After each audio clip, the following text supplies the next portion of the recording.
రాజకీయం అంటే వారసత్వం కాదు. రాజకీయం అంటే కేవలం డబ్బున్న వాళ్ళదే కాదు. రాజకీయం అంటే ప్రజల కోసం నిలబడే సామాన్యుడి ఆయుధమని నిరూపించారు తమిళ సూపర్ స్టార్ టీవీకి అధినేత విజయ్.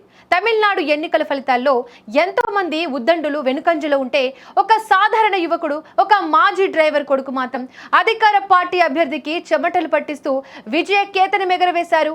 ఆయనే శబరినాథన్. విరుగంబాకం నియోజకవర్గంలో ఇప్పుడు ఎక్కడ చూసినా శబరినాథన్ పేరే వినిపిస్తోంది. అయితే ఈ విజయం వెనుక 3 దశాబ్దాల కృతజ్ఞత ఉంది.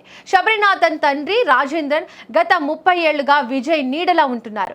మొదట డ్రైవర్ గా ప్రస్థానాన్ని ప్రారంభించి విజయ్ ఎదుగుదలలో భాగస్వామి అయ్యారు.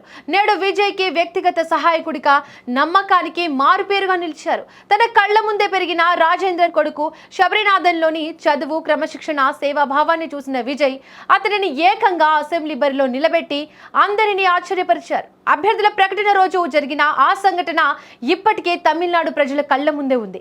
విజయ్ తన పేరును ప్రకటించగానే శబరినాథన్ తన అదృష్టాన్ని నమ్మలేకపోయారు. ఒక సామాన్య డ్రైవర్ కొడుకును ఇంతటి ఉన్నత స్థానంలో నిలబెట్టిన దళపతి దాతృత్యానికి చలించిపోయి స్టేజ్ పైనే బోరున విలపించారు. ఆ సమయంలో ఒక నాయకుడిలా కాదు, ఒక అన్నలా విజయ్ ముందుకు వచ్చి శబరినాథన్ కన్నీరు తుడిచి తన గుండెలకు హత్తుకొని ఓదార్చారు. నువ్వు గెలవాలి, గెలిచి సామాన్యుడి సత్తా చాటాలి అని విజయ్ ఇచ్చిన ఆ భరోసానే ఈ రోజు ఓట్ల సునామీగా మారింది.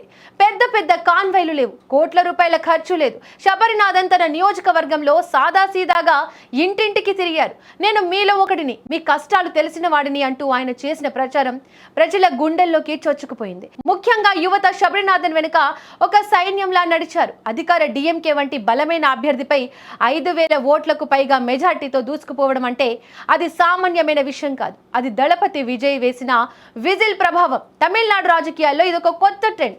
డ్రైవర్ కొడుకుని ఎమ్మెల్యేగా గెలిపించే దిశగా విజయ్ తన పార్టీ పేరులోని వెట్రి అంటే ఏంటో చూపించారు. పదవులు కేవలం వారసులకే కాదు, పనిచేసే వారికి అని చాటి చెప్పారు.